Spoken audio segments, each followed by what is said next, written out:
ತಾಲೂಕು ಅಧ್ಯಕ್ಷರ ಆಯ್ಕೆ ವಿಚಾರಕ್ಕೆ ಬಿಜೆಪಿ ನಾಯಕರೇ ಹೊಡೆದಾಡಿಕೊಂಡಿದ್ದಾರೆ. ಚಿಕ್ಕಮಗಳೂರು ಜಿಲ್ಲೆ ಮೂಡಿಗೆರೆ ತಾಲೂಕು ಅಧ್ಯಕ್ಷನ ಆಯ್ಕೆ ವೇಳೆ ಆಗಿರುವಂತಹ ಗಲಾಟೆ ಇದು.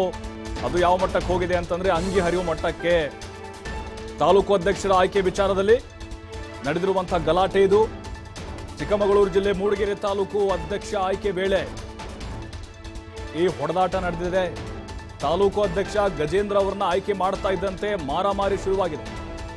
ಗೆಂಡೇಹಳ್ಳಿ ರಸ್ತೆಯಲ್ಲಿರುವಂತಹ ಬಿಜೆಪಿ ಕಚೇರಿ ಮುಂದೆ ಸ್ವಪಕ್ಷೀಯರೇ ಹೊಡೆದಾಡಿಕೊಂಡಿದ್ದಾರೆ, ಅಟ್ಟಾಡಿಸಿಕೊಳ್ಳುವ ರೀತಿ. ಗಾಯಗೊಂಡ ತಾಲೂಕು ಪಂಚಾಯತಿ ಮಾಜಿ ಅಧ್ಯಕ್ಷ ರತನ್ಗೆ ಚಿಕಿತ್ಸೆ ಕೊಡಿಸಲಾಗ್ತಾ ಇದೆ. ಮೂಡಿಗೆರೆ ತಾಲೂಕಿನ ಅಧ್ಯಕ್ಷ ಸ್ಥಾನಕ್ಕೆ 12 ಮಂದಿ ಆಕಾಂಕ್ಷಿಗಳಿದ್ದು, ಆದರೆ ಗಜೇಂದ್ರ ಅನ್ನೋರ ಹೆಸರು ಘೋಷಣೆ ಆಗ್ತಿದ್ದಂತೆ ಪ್ರತಿಭಟನೆಗಳು, ಗಲಾಟೆಗಳು ಶುರುವಾಯಿತು. ನೋಡಿ, ನಾವು ಗಮನಿಸ್ತಾ ಇದ್ದೀವಿ, ಅಂಗಿ ಹರಿಯೋ ಹಾಗೆ ಹೊಡೆದಿದ್ದಾರೆ. ನೋಡಿ, ಬಟ್ಟೆನೇ ಇಲ್ಲ ಮೈ ಮೇಲೆ, ಬಟ್ಟೆ ಹರಿಯೋ ಹಾಗೆ ಹೊಡೆದಿದ್ದಾರೆ. ಕಾಲಲ್ಲಿ ಹಾಕೊಂಡು ಒದಿತಾ ಇದ್ದಾರೆ, ಅವಾಚ್ಯ ಶಬ್ದಗಳಿಂದ ನಿಂದಿಸ್ತಾ ಇದ್ದಾರೆ.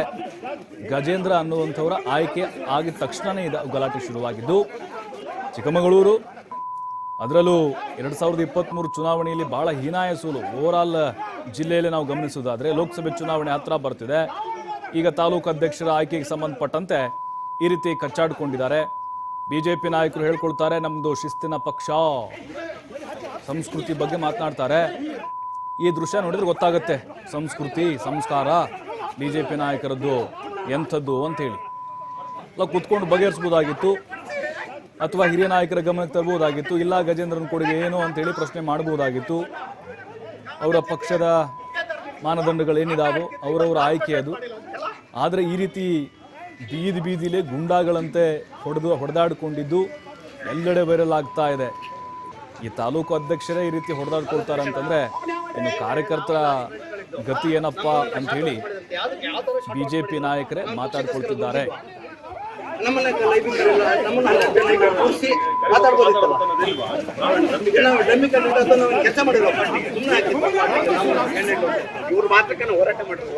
ಇವ್ರು ಮಾತ್ರ ಪಾರ್ಟಿ ಕೆಲಸ ಮಾಡಿರೋದು, ಇನ್ಯಾರು ಮಾಡಿಲ್ಲ ಇಲ್ಲಿ.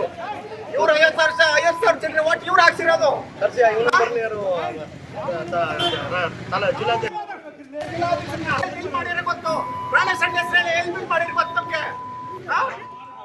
ಮತ್ತಷ್ಟು ಮಾಹಿತಿ ರಾಜ್ಕುಮಾರ್ ನೀಡ್ತಾರೆ. ರಾಜ್ಕುಮಾರ್, ಗಮನಿಸ್ತಾ ಇದ್ದೀವಿ ಬಿಜೆಪಿ ಕಾರ್ಯಕರ್ತರ ಹೊಡೆದಾಟದ ದೃಶ್ಯಗಳನ್ನ, ಶಿಸ್ತಿನ ಪಕ್ಷ ಅಂತ ಹೇಳ್ಕೊಳ್ತಾರೆ. ಇದು ಯಾವ ವಿಚಾರಕ್ಕೆ ಅಂದ್ರೆ ತಾಲೂಕು ಅಧ್ಯಕ್ಷರ ನೇಮಕ ಆಗ್ತಿದಂತೆ ಶುರುವಾದಂತಹ ಗಲಾಟೆನ ಇದು ತಾರಕಕ್ಕೆ ಇರ್ಲಿಕ್ಕೆ ಕಾರಣ ಏನು? ಕುತ್ಕೊಂಡು ಬಗೆಹರಿಸಬಹುದಾಗಿತ್ತಲ್ವಾ ಅಂತ? ಖಂಡಿತವಾಗ್ಲೂ ಪ್ರಭು, ಏನು ಅಂತ ಹೇಳಿದ್ರೆ ಕಳೆದ 2 ದಿನಗಳಿಂದ ಚಿಕ್ಕಮಗಳೂರು ಜಿಲ್ಲೆಯ ಬಿಜೆಪಿ ವಲಯದಲ್ಲಿ ಏನು ತಾಲೂಕು ಮಟ್ಟ ಹಾಗೂ ಮಂಡಲ ಹಾಗೂ ವಿವಿಧ ಮೋರ್ಚಾಗಳಿಗೆ ಸಂಬಂಧಪಟ್ಟಂತೆ ಅಧ್ಯಕ್ಷರುಗಳ ನೇಮಕ ಆಗ್ತಾ ಇದೆ. ಅದರಂತೆ ಪ್ರತಿ ತಾಲೂಕಿನಲ್ಲಿ ಈಗಾಗಲೇ ಪ್ರತಿಕ್ರಿಯೆ ಏನು ಪ್ರಾರಂಭವಾಗಿದ್ದು, ಈಗಾಗಲೇ ಸಾಕಷ್ಟು ಅಧ್ಯಕ್ಷರು ಕೂಡ ಆಯ್ಕೆ ಆಗಿರುವಂತದ್ದು. ಅದೇ ನಿಟ್ಟಿನಲ್ಲಿ ಮೂಡಿಗೆರೆ ತಾಲೂಕಿನಲ್ಲೂ ಸಹ ಅಧ್ಯಕ್ಷರ ನೇಮಕಾತಿಗೆ ಸುಮಾರು 12 ಜನ ಆಕಾಂಕ್ಷಿಗಳಿದ್ದು, ಈ ಮಧ್ಯೆ ಏಕಾಏಕಿ ಏನು ಗಜೇಂದ್ರ ಎಂಬುವರ ಹೆಸರು ಘೋಷಣೆ ಆಗ್ತಿದ್ದಂತೆ ಕೆಲ ಕಾರ್ಯಕರ್ತರು ಆಕ್ರೋಶವನ್ನು ಸಹ ವ್ಯಕ್ತಪಡಿಸಿರುವಂತದ್ದು.